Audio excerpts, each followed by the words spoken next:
Meus amados, vamos então abrir a palavra de Deus na segunda carta de Paulo aos Coríntios, no capítulo 9. Hoje concentraremos a nossa atenção no verso 6 ao verso 15, dando continuidade à exposição desses dois capítulos que nós nos propusemos a fazer diante de vocês. Estamos tratando sobre o capítulo 8 e o capítulo 9 da segunda carta de Paulo aos Coríntios. E essa é a nossa quinta oportunidade de procurarmos entender as instruções de Deus para a nossa vida. Segunda carta do apóstolo Paulo à igreja em Corinto, capítulo 9, versos de 6 a 15, onde o apóstolo Paulo, dando continuidade às instruções que ele dá à igreja de Corinto, trata especificamente nesse texto sobre a recompensa da generosidade. E nós gostaríamos então de continuar instruindo a igreja, a sua vida e as famílias nesse texto da palavra de Deus. Diz assim, a segunda carta do apóstolo Paulo aos Coríntios, no capítulo 9, versos 6 a 15.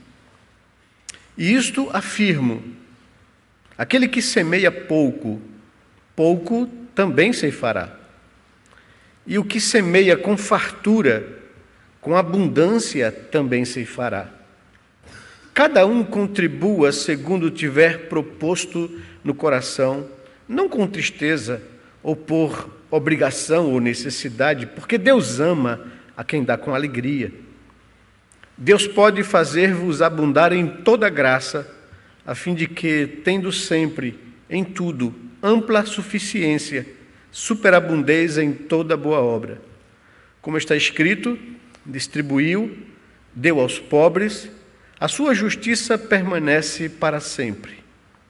Aquele que dá semente ao que semeia e pão para alimento, também suprirá e aumentará a vossa sementeira e multiplicará os frutos da vossa justiça, enriquecendo-vos em tudo, para toda generosidade, a qual faz que, por nosso intermédio, sejam tributadas graças a Deus. Porque o serviço desta assistência não só supre a necessidade dos santos, mas também redunda em muitas graças a Deus, visto como, na prova desta ministração, glorificam a Deus pela obediência da vossa confissão quanto ao Evangelho de Cristo e pela liberalidade com que contribuís para eles e para todos, enquanto oram eles a vosso favor com grande afeto, em virtude da superabundante graça de Deus que há em vós. Graças a Deus pelo seu dom inefável. Que o Senhor nos abençoe, que o Senhor nos fale ao coração profundamente nesse texto. Meus amados, sempre eu tenho dito a vocês que é delicado a gente falar sobre dinheiro, sobre ofertas, sobre contribuições, mas é bíblico e a gente não pode fugir disso. A palavra de Deus nos diz que nós temos que instruir a igreja em todo o desígnio de Deus. E de tempos em tempos, nossa intenção é sempre retomar o assunto para instruir bem a igreja acerca de como ele deve lidar com os bens que Deus faz chegar em suas mãos. E isso com o intuito não de enriquecer a igreja, mas com o intuito de abençoar a vida dos crentes. E é exatamente sobre isso que o apóstolo Paulo separa esse texto final do assunto que ele vem tratar com a igreja de Corinto. Ele vai tratar sobre a recompensa de Deus, a generosidade dos crentes. E alguém pode dizer que a sabedoria humana teria receio de falar em recompensa para aquele que contribui para o reino de Deus através dos dízimos e ofertas, temendo criar um espírito interesseiro, hipócrita ou egoísta, muito já explorado por essas igrejas e pastores aventureiros, que tem só por objetivo tirar dinheiro das pessoas. Mas as Escrituras ensinam claramente que a obediência a Deus, a devoção à sua glória e ao bem-estar dos outros traz, consequentemente, bênçãos sobre o que dá generosamente das suas posses para suprir as necessidades do reino de Cristo. E a gente não pode fugir da palavra de Deus, nem do seu ensino. Este é o ensino que Paulo traz no texto acima. E a nossa intenção é expor e pregar sobre o assunto com clareza e transparência bíblica e não com apelos como se tem visto por aí. Nós já vimos como Paulo fala da generosidade dos cristãos da Macedônia, que deram acima das suas posses. Vimos isso no primeiro sermão que pregamos, no capítulo 8, do verso 1 ao verso 7. E vimos como, baseado neste exemplo de amor, o apóstolo Paulo desafia os coríntios a também provarem seu amor pela contribuição aos irmãos necessitados na Palestina, em Jerusalém. Vimos isso no segundo sermão, do verso 8 ao verso 15 do capítulo 8.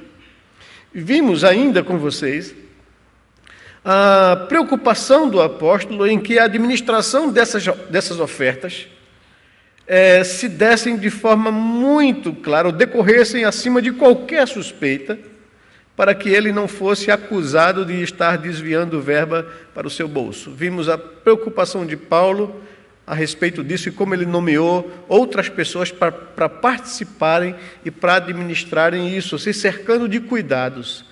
Vimos isso na terceira mensagem que pregamos sobre o texto do verso 16 ao verso 24 do capítulo 8 da segunda carta aos Coríntios. E vimos também o seu cuidado em preparar os coríntios para que correspondessem às expectativas que as demais igrejas lançaram sobre eles quanto à sua generosidade em relação aos santos. Isso, na última vez, no domingo passado, pregamos no capítulo 9, do verso 1 ao verso 5.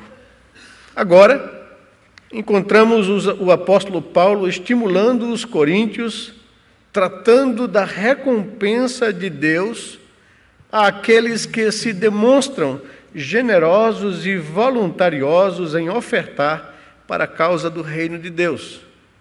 Podemos destacar algumas afirmações do apóstolo sobre a recompensa, a generosidade daquele que entrega as suas ofertas com voluntariedade, com alegria e com generosidade. Vejamos então sobre esse assunto, esse tema, as recompensas de Deus aos que consagram suas ofertas com alegria e com generosidade. E, em primeiro lugar, eu gostaria de destacar essa afirmação do apóstolo. Ele diz que ninguém perde nada dando liberalmente a Deus. Essa é a primeira afirmação que ele traz à igreja em Corinto. Ninguém perde nada dando liberalmente a Deus e a causa do reino de Deus. O apóstolo Paulo afirma que ninguém perde nada dando liberalmente. Ele diz no verso 6, observe aí na sua Bíblia, e isto afirmo: aquele que semeia pouco, pouco também colherá. E o que semeia com fartura, com abundância, também colherá. A afirmação de Paulo, abrindo essa sessão, ele diz que dar é como semear. Quanto mais semeamos, mais colhemos. Esse é o raciocínio dele. Quem semeia com a mão remissa, colherá pouco, mas o que semeia abundantemente com fartura, colherá os seus frutos. Então, ele afirma isso de forma clara, abrindo essa sessão do seu ensino e da sua exposição. Daí nós podemos tirar algumas lições práticas para a nossa vida ou destacar alguns ensinos que essa afirmação do apóstolo nos traz. Primeiro, que este princípio de retribuição divina está presente em toda a Escritura. Isso não é um assunto novo, isso é um assunto que toda a Escritura fala sobre isso. Deixe-me exemplificar para vocês No Antigo Testamento era ensinado que Deus daria liberalmente a quem desse liberalmente. Por exemplo, lá em Provérbios capítulo 11, verso 24 e verso 25, nos diz que a quem dá liberalmente, ainda se lhe acrescenta mais e mais. Ao que retém mais do que é justo, ser-lhe-á em pura perda. A alma generosa prosperará. Então Deus nos diz que quando a gente retém, além daquilo que é justo, ou seja, além daquilo que vai ser aplicado no nosso sustento e necessidades, quando a pessoa retém isso do favor que Deus lhe concede para demonstrar a sua graça na vida de quem é beneficiado com essa liberalidade, é pura perda isso. Ninguém vai enriquecer usando um termo bem nosso, né? Sendo pirangueiro com Deus. Ninguém vai enriquecer, né? Achando que pode reter de abençoar aquilo que Deus lhe concede com um determinado fim.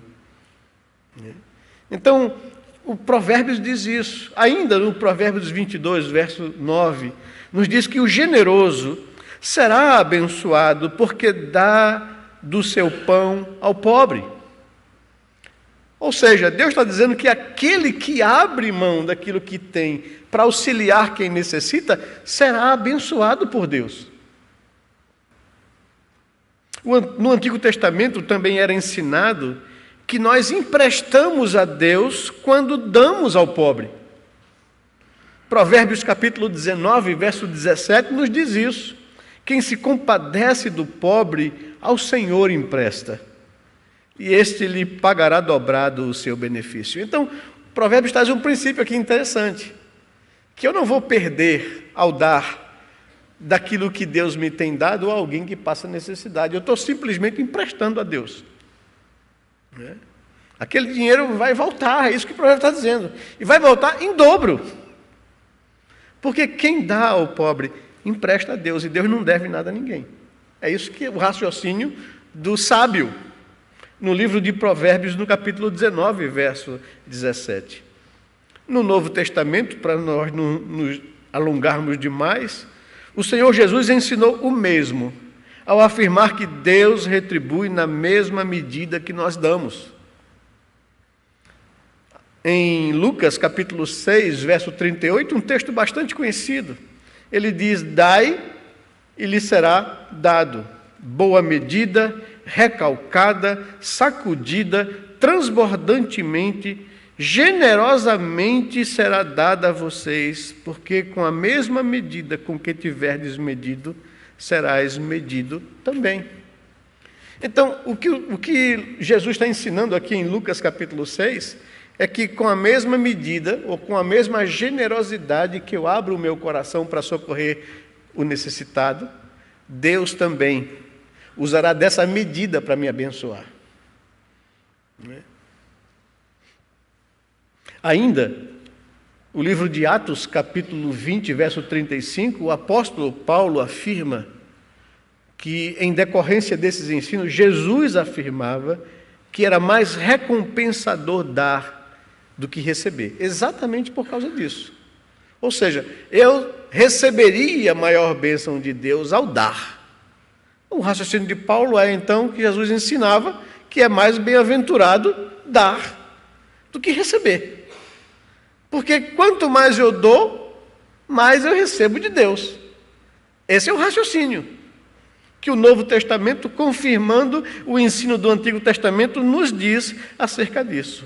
Então, esse princípio de que ninguém perde nada dando liberalmente a Deus, não está somente aqui na segunda carta aos Coríntios, está em toda a Escritura. Também nós aprendemos desse princípio que são prometidos três tipos de recompensas nas Escrituras. Essas recompensas, essas retribuições de Deus, ela se manifesta em três diferentes aspectos. Primeiro, bênçãos materiais. Ele afirma isso e não nega isso. Isso pode ser muito mal explorado por exploradores de dinheiro das pessoas, religiosos. Mas o princípio é bíblico e não se pode negar. Deus abençoará materialmente a quem é generoso. Conforme o ensino do profeta Malaquias, por exemplo, no capítulo 3, no verso 10 ao verso 12, o profeta Malaquias diz à nação de Israel o seguinte, quando Deus reprova essa nação, porque essa nação estava voltando do exílio, pobre, quebrado, voltando para reconstruir o seu país, suas casas, o templo, os muros da cidade, toda a estrutura nacional arrebentada. Eles estavam voltando sem condições e recursos e estavam, por causa disso, retendo de ofertar a Deus e trazer os dízimos e as ofertas ao templo. Deus então levanta o profeta Malaquias para desafiar o povo. E diz que o povo, se eles fossem nessa linha, eles não seriam abençoados por Deus. E ele diz lá no texto, trazei, quando desafia o povo aqui, a confiar nele, em Deus, e não confiar na força do seu braço. Ele diz, trazei todos os dízimos à casa do tesouro e provai-me nisto, diz o Senhor. Se eu não vos abrir as janelas dos céus e não derramar sobre vós bênção sem medida, todas as nações vos chamarão felizes, porque vós sereis uma terra deleitosa, diz o Senhor. Uma terra abençoada, uma terra próspera. Então Deus está dizendo e desafiando ao povo de Israel, ousem na pobreza e na crise, trazer o que me é de direito. Não me roubem. Não retenham aquilo que não pertence a vocês. E vocês me ponham à prova se vai faltar dinheiro para vocês. Eu vou abrir as janelas dos céus. Eu vou derramar sobre vós bênção sem medida.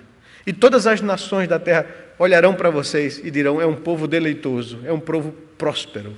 Então Deus promete recompensa material a quem, com alegria e generosidade, oferta para as coisas de Deus, socorre aos necessitados, investe no reino de Deus. O princípio está aqui, mas não somente bênçãos materiais, Deus promete em recompensa a generosidade, Ele promete bênçãos emocionais e bênçãos relacionais.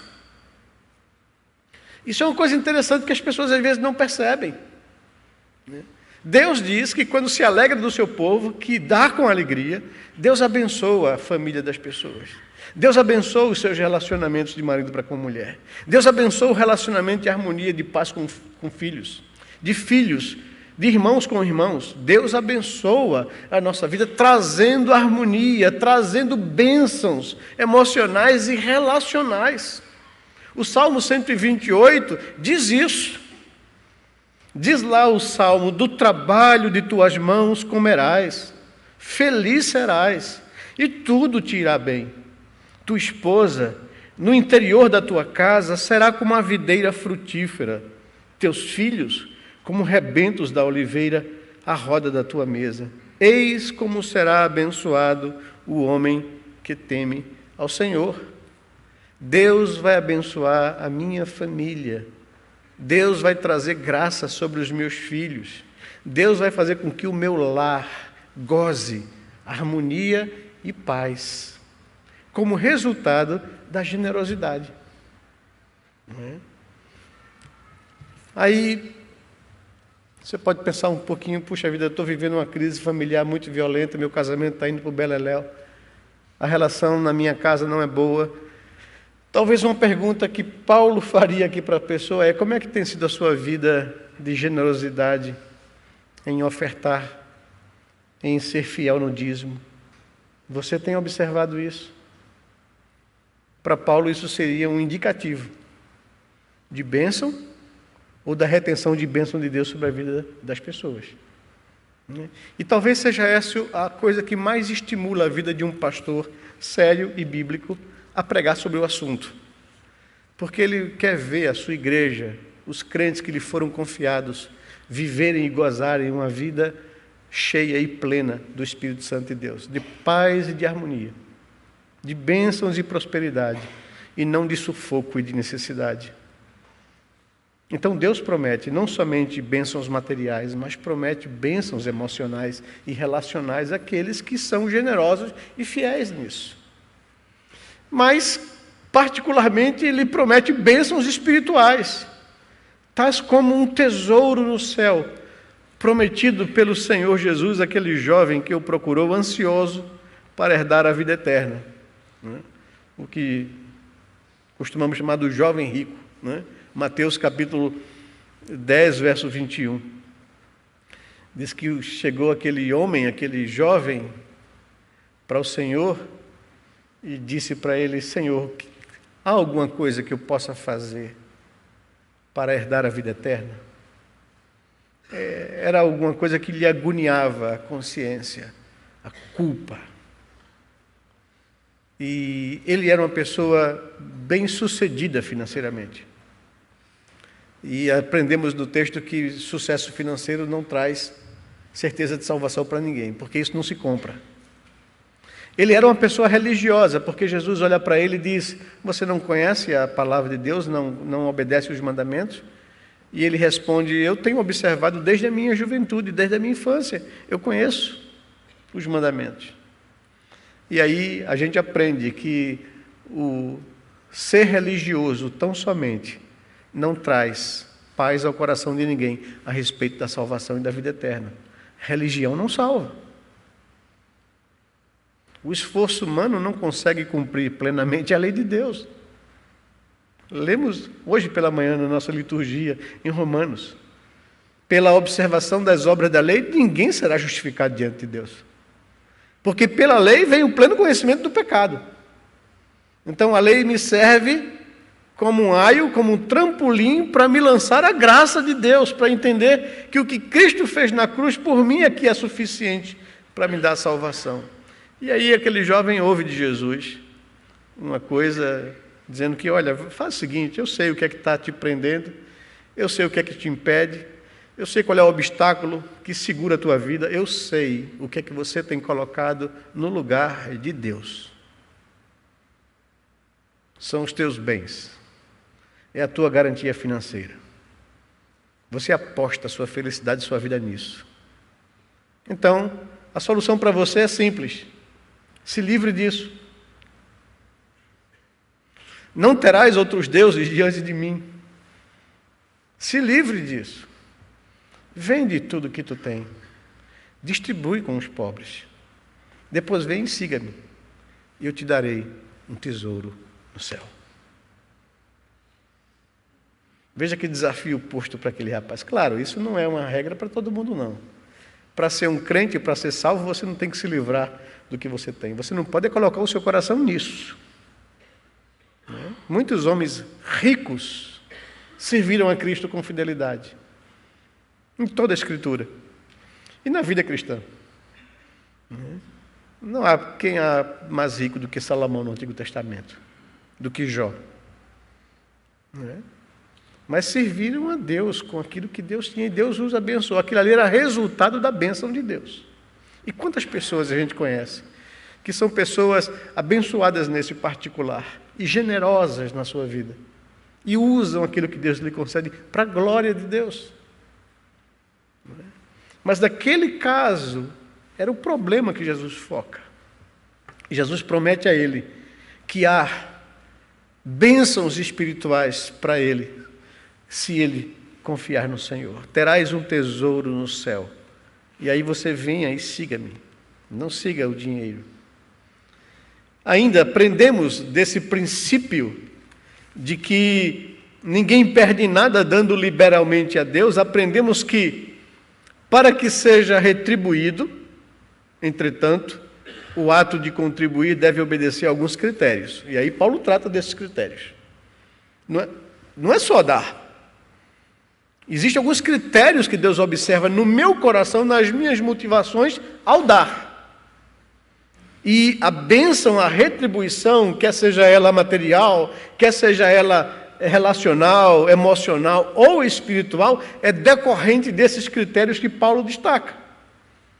Em primeiro lugar, ele diz que deve ser segundo o que cada um propôs no coração. Verso 7. Isto é, com o consentimento do seu coração, no que se refere à quantidade do valor a ser ofertado. Lembrem-se, nós já destacamos isso aqui com vocês, o texto não está tratando de dízimos, mas de uma oferta alçada por uma necessidade imediata que apareceu de uma grande fome que se abateu sobre toda a terra naquela época, no tempo do imperador Cláudio, lá em Roma, e que os irmãos de Jerusalém foram tremendamente afetados por ser uma região seca e árida. É como se no Brasil batesse uma seca, uma estiagem violenta, e quem mais vai sofrer são aquelas localidades nos semiáridos brasileiros, no sertão do Brasil. Porque lá, de fato, tem pouca chuva e pouca água. Esses vão ser mais afetados do que aqueles que ainda têm algumas reservas nos grandes centros urbanos ou no litoral ou na zona da mata. Então, chegará lá primeiro. E chegou primeiro nos irmãos de Jerusalém. E a fome lá estava arrebentando com os irmãos. E as igrejas da Macedônia, mais abastada, da Acaia, da Galácia, se prontificaram a levantar ofertas para socorrer aqueles irmãos. Então, Paulo está tratando aqui, no que tange a essa questão de quanto eu vou oferecer a esses irmãos que estão passando essa necessidade. E ele diz que o critério que Deus observa para abençoar as nossas vidas é segundo o que cada um propôs no coração. Esse é um critério. Um outro critério é que não deve ser feito com tristeza. O verso 7, ainda no finalzinho, diz isso. Diz lá o texto, não com tristeza, e Paulo está enfatizando isso aqui. O que é dar com tristeza? É dar com relutância, pensando no que vai se perder ao dar. É como se eu fosse dar uma oferta e dizia, rapaz, mas eu estava reservando esse dinheiro para aquele fim, para comprar aquele carro, para trocar de carro, para fazer isso ou para fazer aquilo outro. Então, é você dar assim, quase segurando a mão, De vez em quando eu vejo um pai aqui educando o filho, ensinando o filho nas ofertas, aí o menino vem com uma ofertinha no envelope e ele fica assim meio relutante, para depositar. E o pai, não, filho, dá. Está ensinando o filho a vencer isso que é natural do nosso coração. Da mesquinhez, do egoísmo, da gente pensar primeiro no nosso bem-estar e fechar os olhos para a necessidade alheia do nosso próximo. E Paulo está dizendo, há um critério que Deus observa no coração daquele que se dispõe a ofertar. E deve ser esse critério, não fazer com tristeza, não fazer com relutância, não fazer pensando no que vai se perder. Joãozinho, já viram aquela conversa do Joãozinho, que a mãe dele toda vez estimulava Joãozinho a dar oferta na igreja, e toda vez que ele saía de casa para a escola dominical, ela dava 2 moedinhas a ele, R$1 para você ofertar na igreja e R$1 para você gastar de bombom. Aí lá vai Joãozinho para a igreja, brincando com as moedas, fazendo marabalismo, e uma moedinha cai no ralo, no esgoto. E Joãozinho bota a mão na cabeça e diz, foi embora a oferta do Senhor. Ô, Joãozinho, O nosso coração é assim. O desafio da palavra de Deus é a gente vencer esse tipo de sentimento. Porque a Bíblia diz, Deus não quer que eu faça desse jeito.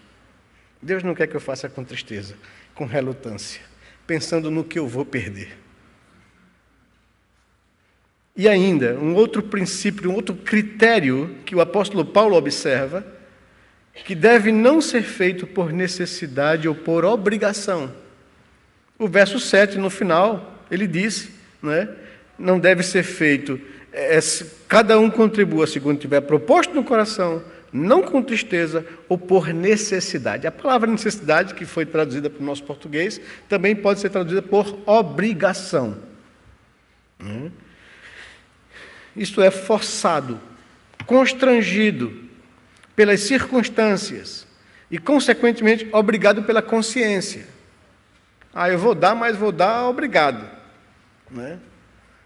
Vou dar porque minha consciência me pede isso, me acusa, né?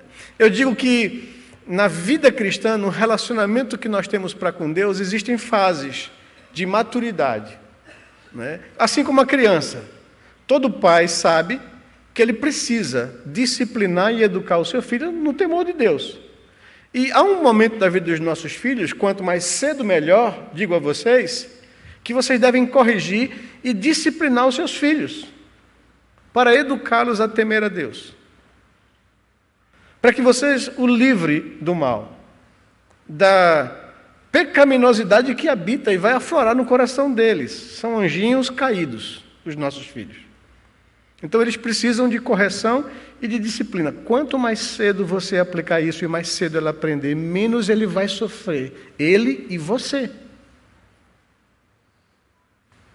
Então, a princípio, os nossos filhos, não, ao fazer alguma coisa errada e serem corrigidos por nós, e às vezes disciplinarmente, fisicamente, não é? Eles vão aprender a associar. Se eu fizer isso, eu apanho. Então, eles não vão fazer isso por medo de apanhar. É assim. Depois eles vão entender.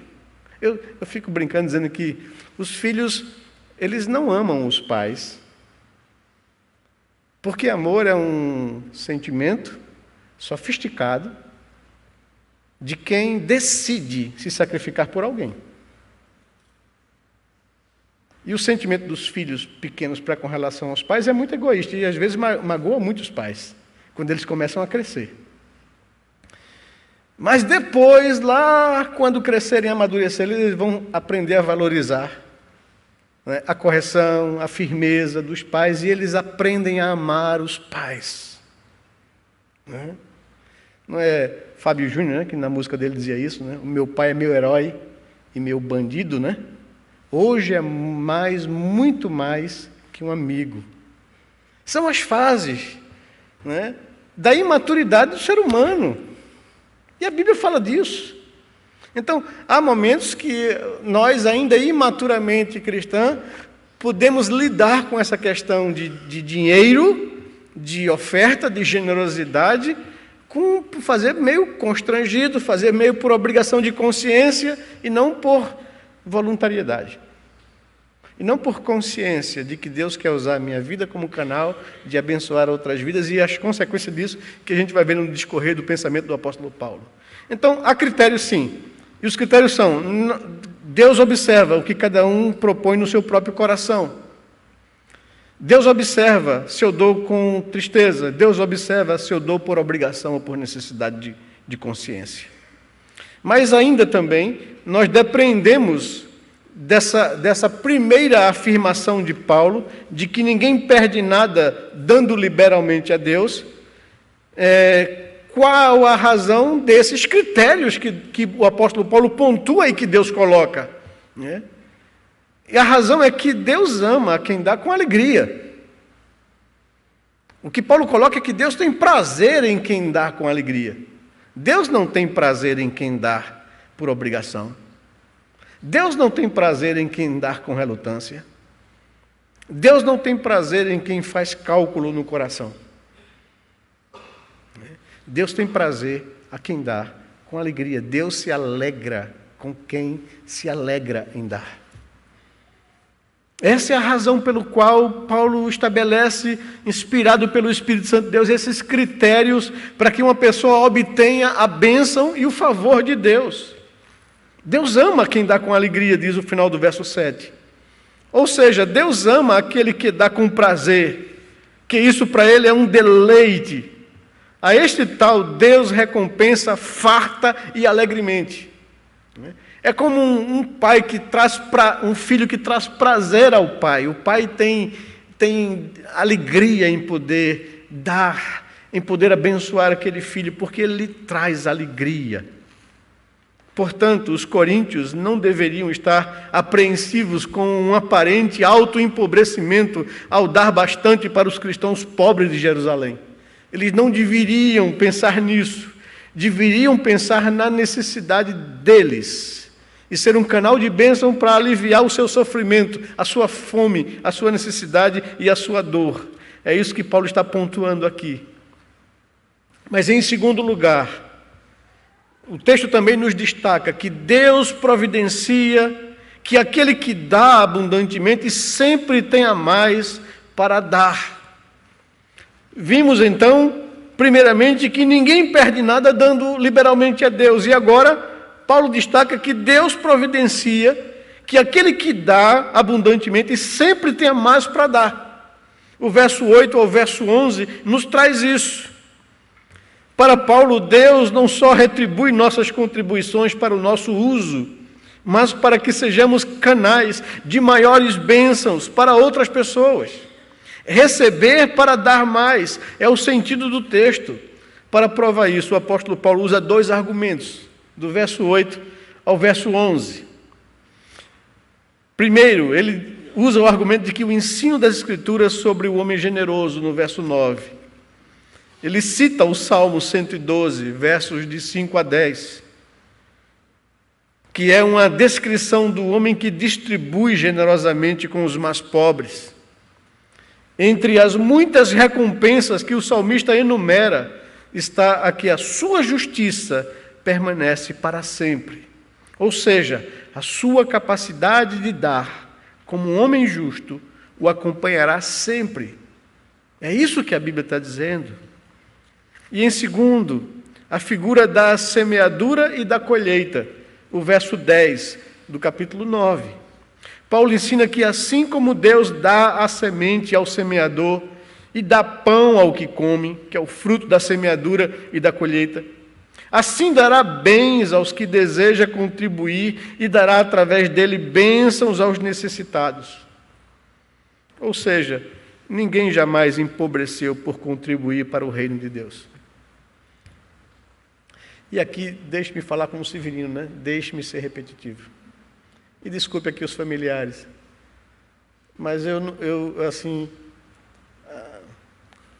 para mim, a encarnação da compreensão disso foi o presbítero Josimar. Um homem que entendeu o princípio e aprendeu que dando para o reino, ele vai ter muito mais para dar para o reino. Esse é o raciocínio de Paulo, é o ensino de Paulo. E eu me lembro que uma vez lá no passado, quando eu preguei essa série aqui, ele chegou para mim e disse, eu conheço isso, eu aprendi isso, né, desde o começo da minha vida. E ele disse, isso foi o segredo do empreendimento. Não foi minha força, foi Deus, na sua graça, que eu entrei com essa aliança com Ele e Ele me ensinou a fazer isso. Eu criei nesse princípio da semeadura e da colheita. Quanto mais eu der, mais Deus vai me dar para ter como ser generoso, para a glória do nome dEle. Ninguém jamais empobreceu por contribuir para o reino de Deus. O que dá ao pobre não terá falta, diz o apóstolo Paulo, mas o que dele esconde os olhos será acumulado de maldição. Provérbios capítulo 28, verso 27. É muito desafiador para a gente essas verdades. A maior recompensa de dar é ser capacitado por Deus por dar mais. É incrível isso. E Paulo está colocando isso aqui para a igreja. Deus providencia que aquele que dá abundantemente sempre tenha mais para dar. É o segundo ponto que ele destaca na sua orientação aos coríntios. E em terceiro lugar, a generosidade nas contribuições traz glória a Deus. E essa aqui é a maior motivação para que a gente entenda o princípio e seja usado por Deus como instrumento para abençoar outras pessoas. A generosidade nas contribuições traz glória a Deus. As ofertas generosas dos coríntios iriam trazer as seguintes reações por parte dos cristãos da igreja em Jerusalém. Verso 11 e verso 12. Primeiro, gratidão a Deus. Diz lá o verso 11: enriquecendo-vos em tudo para toda a generosidade, a qual faz que, por nosso intermédio, sejam tributadas graças a Deus. Porque o serviço dessa assistência aos santos não só supre a necessidade dos santos, mas também redunda em muitas graças a Deus. Então, gratidão a Deus vai ser o resultado da minha generosidade. As pessoas que serão beneficiadas, que serão supridas nas suas necessidades, glorificarão a Deus, serão gratas a Deus. Os irmãos da igreja em Jerusalém seriam gratos a Deus por Paulo, que estava liderando aquela campanha de ofertas e fazendo coletas. O verso 11 diz isso: faz que por nosso intermédio sejam tributadas graças a Deus. E também as necessidades supridas, diz o verso 12, porque o serviço dessa assistência não só supre a necessidade dos santos, mas também redunda em muitas graças a Deus. Mas não somente gratidão, como resultado da generosidade, mas glória a Deus. O verso 13 diz isso.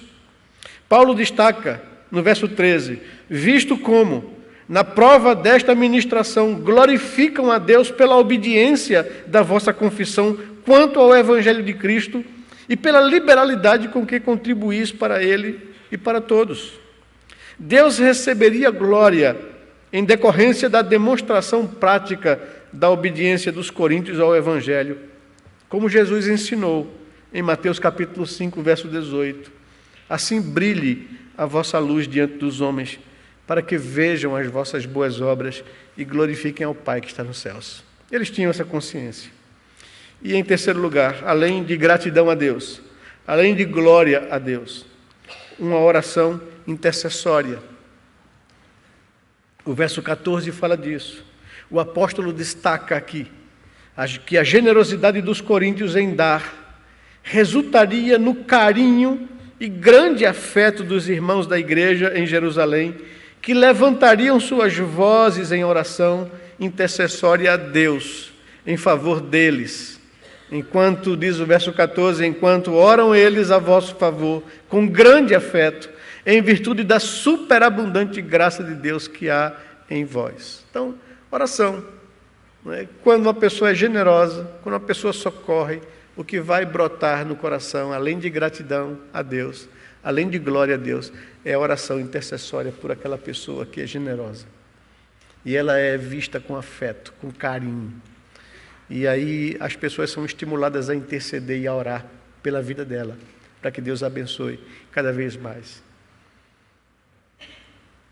E ainda, graças a Deus por Jesus Cristo, diz Paulo encerrando a sua exposição, no verso 15.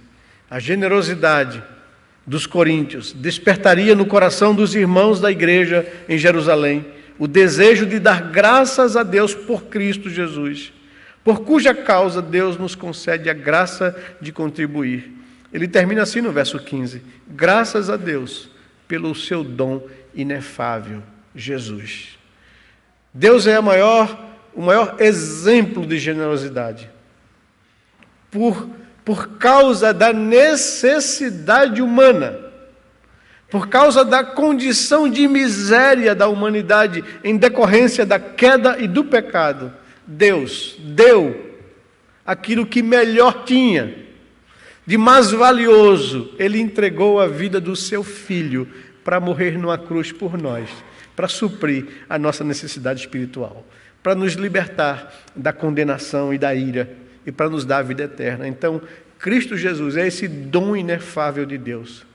Quando Paulo, escrevendo aos Romanos, diz: Deus não tem nada o que provar para o homem.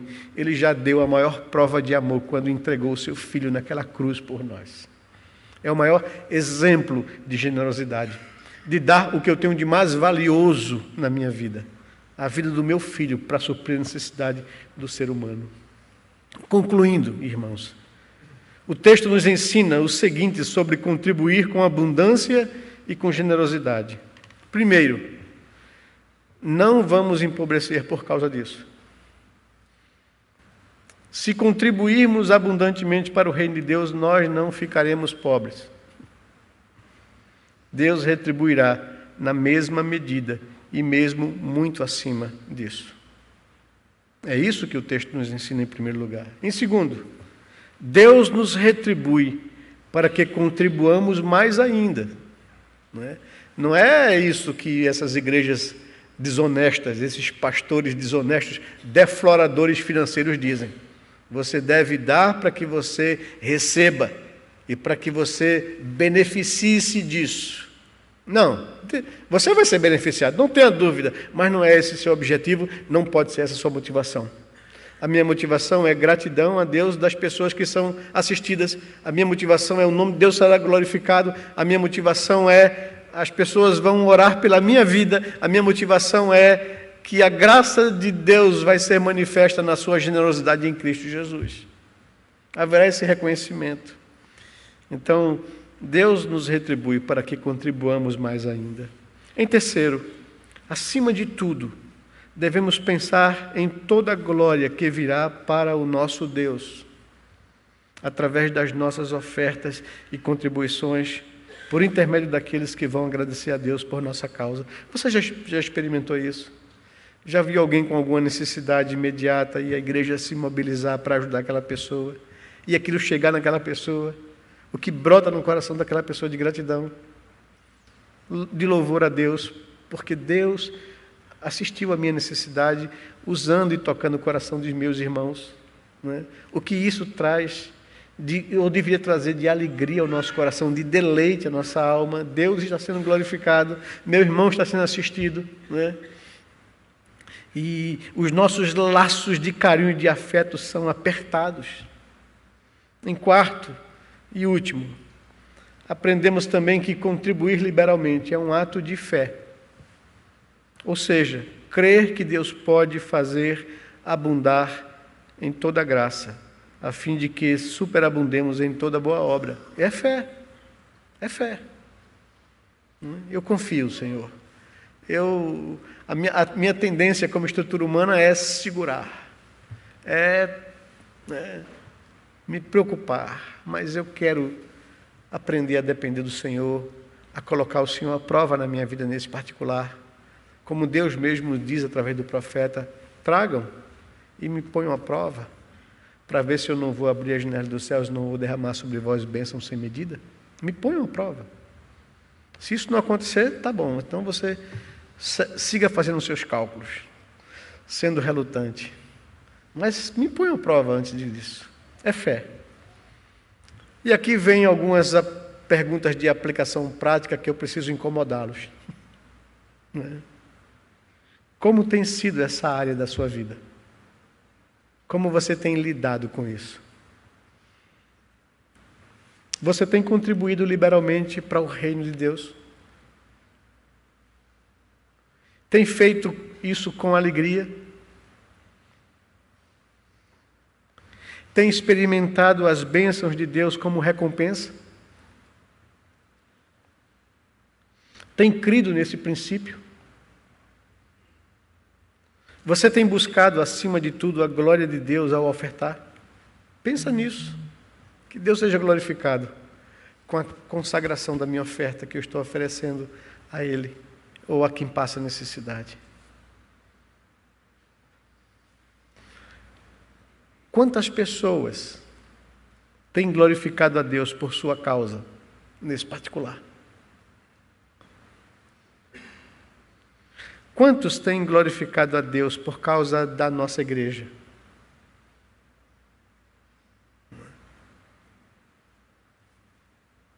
São perguntas que nós precisamos fazer a nós mesmos. Que o nosso Deus faça que sejamos um canal de bênção aos outros e que isso redunde em glória ao nome de nosso Deus. Que o Senhor nos abençoe, que essas verdades expostas aqui na palavra de Deus possam encontrar lugar na minha e na sua vida. Amém? Vamos orar ao Senhor. Eu queria separar esse momento para ser um momento de oração pessoal, particular, silenciosa, para que a gente coloque a nossa vida diante do nosso Deus. Se o Espírito do Senhor lhe falou, lhe incomodou em alguma coisa em relação a isso, ore ao Senhor. Abra o seu coração com o seu Deus.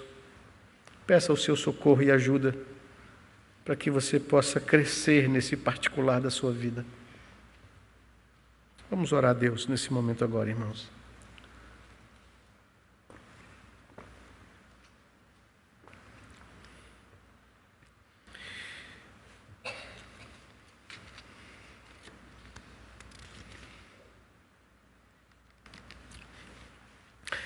Deus bendito, Pai de amor e misericórdia, nós te louvamos e agradecemos ao Senhor por tua palavra e pela instrução que ela traz às nossas vidas.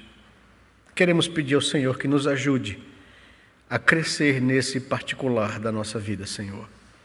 A sermos desafiados pelo Senhor, conquistados pelo Senhor nisso, a confiar em Ti, a desejarmos ser instrumentos da graça do Senhor na vida de outras pessoas. Faz com que sejamos generosos, Senhor. Que o nosso coração seja voluntário nisso. Que a gente possa, em decorrência dessa generosidade, voluntariedade e liberalidade, experimentar a graça e as bênçãos do Senhor e as recompensas do Senhor em nossa vida material, financeira, emocional, relacional e principalmente na nossa edificação e crescimento espiritual, Senhor. Ensina-nos a crer, a confiar e a depender do Senhor em todas as coisas da nossa vida, a depositar a nossa confiança na palavra de Deus, a desejar obedecer os seus princípios e a colocar o Senhor à prova em nossa vida. Nos abençoe nisso, Senhor Deus. Nós pedimos assim, nos perdoe quando nós não temos conseguido ter um coração generoso, voluntário e liberal. Ajude-nos nisso, Senhor Deus, para que possamos crescer e experimentar na nossa vida o Teu favor e a Tua aprovação. Que o Senhor tenha prazer e alegria na nossa vida, assim como o Senhor tem prazer e alegria na vida do Teu Filho Jesus. É o que nós te pedimos em oração. Em nome dele, Pai. Amém, Senhor Deus. Amém. Amém.